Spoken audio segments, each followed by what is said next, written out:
El antiguo y vasto mundo musulmán se encuentra dividido en dos ramas dentro del Islam que han dado mucho de qué hablar, pero de las que se sabe muy poco: el sunismo y el chiismo.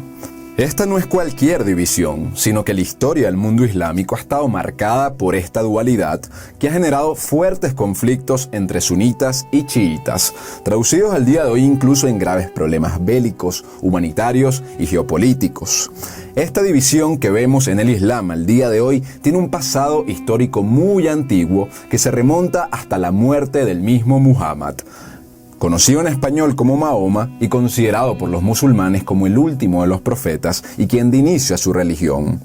Hoy en la nueva enciclopedia volveremos al primer siglo de la historia islámica, al problema de la sucesión de Muhammad, y repasaremos los eventos que dividieron al Islam en varias ramas hasta el día de hoy.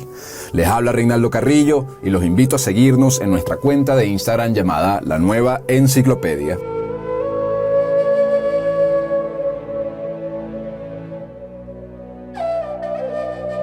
El Islam se empieza a consolidar luego de que el profeta Muhammad lograra unificar las tribus de la península arábiga y conquistar grandes espacios geográficos bajo una nueva prédica religiosa.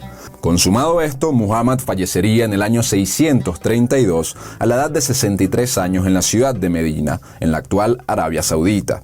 Su muerte generaría un gran vacío en el islamismo y todos se preguntaban quién debía ser el sucesor de Muhammad y el nuevo líder de la comunidad musulmana. La división entre sus seguidores empezaría a manifestarse apenas al día siguiente de la muerte del profeta. Los dos hijos de Muhammad fallecieron a muy temprana edad, lo que significó que el profeta no dejó ningún heredero natural para liderar el Islam.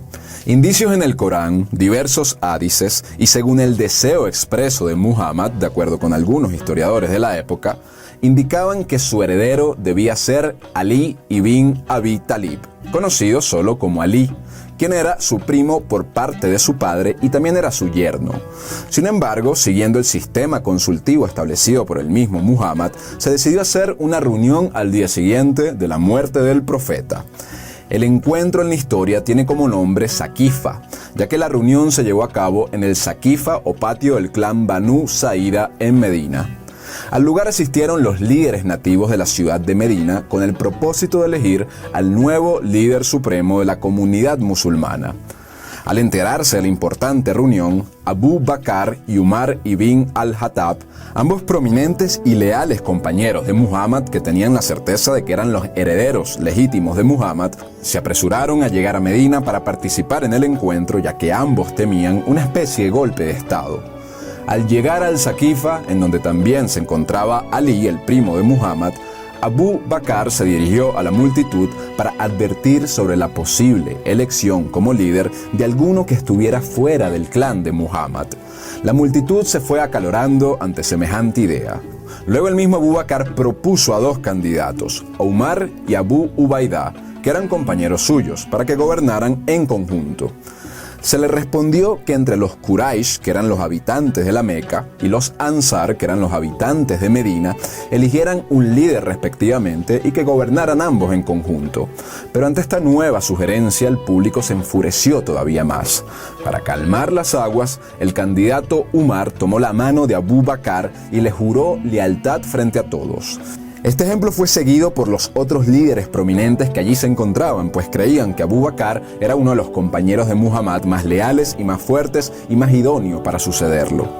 De esta manera Abu Bakr fue aceptado casi por la mayoría que allí se encontraba. El resultado del Saqifa era claro: el gran amigo de Muhammad era quien debía seguir su labor como líder del Islam. No obstante, algunos se opusieron, entre ellos Ali y sus partidarios, quienes afirmaban que él, como primo del profeta, debía ser su heredero. Se desconoce si Ali fue propuesto como sucesor durante el Saqifa, pero lo cierto es que Abu Bakr fue aclamado por la mayoría.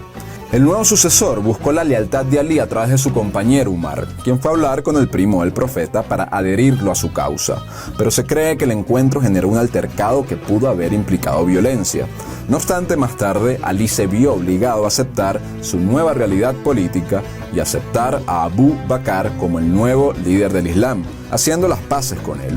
Este conflicto marcaría el primer paso para la división de la religión. Los partidarios de Abu Bakr, amigo de Muhammad, se convertirían más tarde en los suníes, mientras que los que defienden el derecho hereditario de Ali, primo de Muhammad, se convertirían eventualmente en los chiíes o chiitas. La postura de Ali fue considerada como extremadamente pasiva por algunos, al no reclamar por la vía de la violencia su derecho legítimo, mientras que por otros fue considerada como generosa y muy responsable, ya que evitó todavía más conflictos internos. Abu Bakr se convirtió en el primer califa del Islam, pero a pesar de su abrumadora victoria política, su gobierno duró solo 2 años y 3 meses, pues en el año 634 enfermó de gravedad. Algunos creen incluso envenenado para morir días después. Su mandato fue muy bien visto por numerosos musulmanes, pues aplastó la rebelión de varias tribus árabes a lo largo de la península arábiga en las exitosas guerras de Rida. Emprendió épicas conquistas contra el imperio sasánida en Mesopotamia y contra el imperio bizantino en Siria, y además promovió la preservación escrita del Corán. Abu Bakr dejó por escrito que su deseo era que su sucesor fuera Umar ibn al-Khattab, el antiguo candidato que lo había aclamado a él mismo hace más de 2 años. Así que de este modo, Umar se convertiría en el segundo califa del Islam. Umar gobernó durante 10 años, continuó las conquistas de Abu Bakr y siguió con la expansión del Islam. Bajo su gobierno, lo que hoy es Siria, Irak, Egipto y parte de Irán quedaron todos bajo control musulmán. Además fue quien lanzó la conquista del Mediterráneo, sentando las bases del imperio islámico que sus sucesores extenderían hasta Al-Ándalus en la actual España. Sin embargo, en el año 644, Umar fue trágicamente asesinado en la mezquita de Medina durante la oración de la mañana. Un esclavo llamado Pirus Nahabandi fue quien lo asesinó. Aunque las razones no están claras, se especula que el esclavo lo hizo en venganza por la sangrienta conquista musulmana de Persia. Por su parte, Ali, el primo de Muhammad, que hace más de 10 años se consideraba el heredero del Islam, mantenía su liderazgo en su gente. Y cuando asesinaron a Umar, los chiitas creyeron que este era su momento. Ali pensó que por fin había llegado la hora de su gobierno, pero el elegido fue Uthman ibn Affan. La elección de Uthman fue un tanto polémica, ya que pertenecía a la familia aristocrática omeya de la Meca, que era la ciudad rival de Medina, lugar de origen de la familia hachemí de Muhammad. Su elección además significó el alejamiento del liderazgo musulmán de la familia del profeta. Ali protestó y no aceptó la elección de Uthman como tercer califa en Medina, lo que precipitó abiertamente la separación dentro del Islam, que se dividió entre los partidarios de Ali y los seguidores del nuevo califa y de la familia omeya de la Meca. A pesar de tener una dura oposición y enfrentar algunas rebeliones internas, Uthman gobernó durante 12 años continuando la expansión islámica. Al igual que Umar, Uthman fue asesinado en el 656 por unos rebeldes egipcios, quienes entraron sigilosamente a su casa y lo ejecutaron. Ali, quien presuntamente trató de evitar el asesinato de Uthman, fue finalmente aclamado como el cuarto califa por las familias de Medina.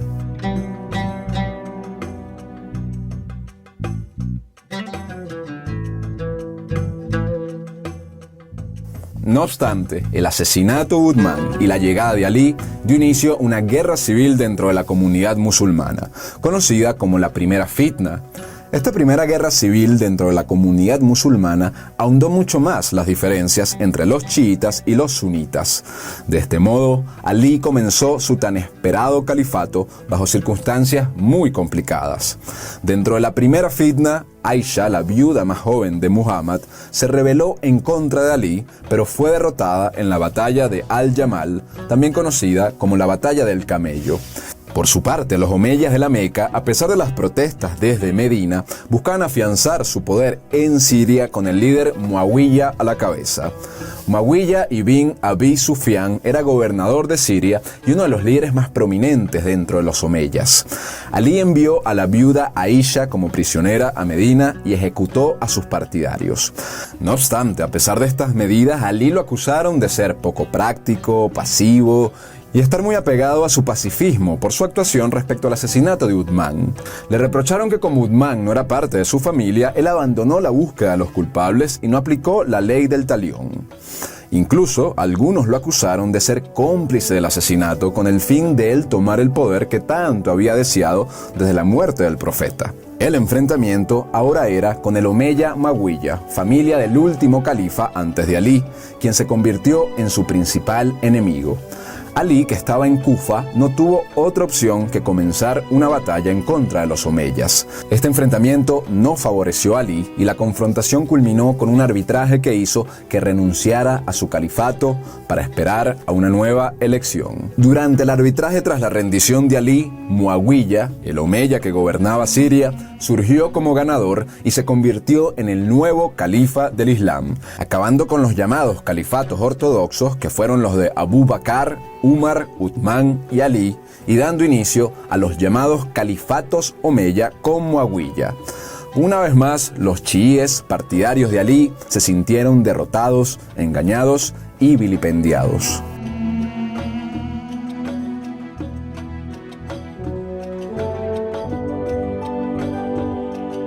Alí se recluyó en la locación de Kufa, donde se concentraba la mayor parte de sus seguidores, muchos de los cuales eran de origen persa, que se habían adherido al Islam desde el comienzo de la expansión árabe.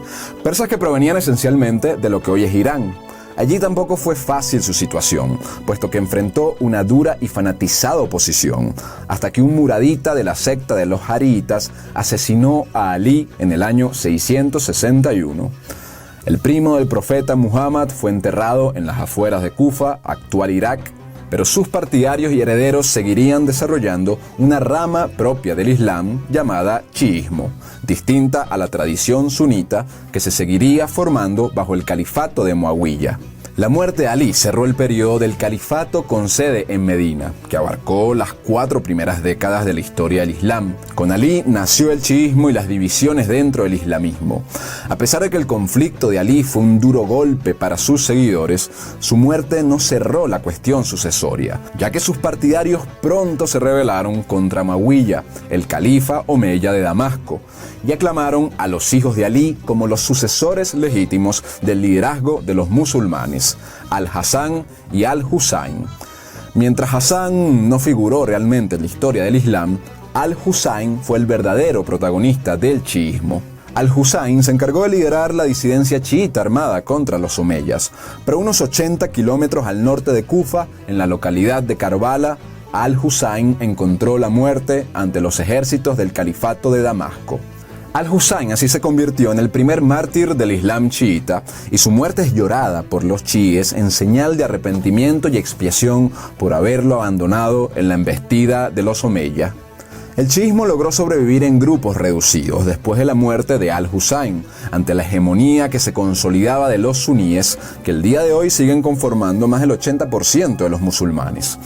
Primero por el califato omeya en Damasco, luego por los abasíes en Bagdad y por último en el Cairo hasta el traslado de la sede del califato a Estambul en el siglo XVI. Tal dispersión causó que la Shia perdiera homogeneidad y se dividiera en muchos grupos pequeños. Se dividieron en defensores de la resistencia abierta, que era violenta contra el poder suní, y otros prefirieron vivir en clandestinidad para protegerse de los ataques y mantener con vida la veneración a la familia formada por el profeta. Hoy en día, más del 80% de los islámicos en el mundo son suníes, mientras que los chiitas representan menos del 15% de los musulmanes. Los demás se conforman de ramas minoritarias dentro del Islam. Si bien todos creen y adoran a Alá y son fieles seguidores de su profeta Muhammad, las divisiones que surgieron siglos atrás aún se mantienen.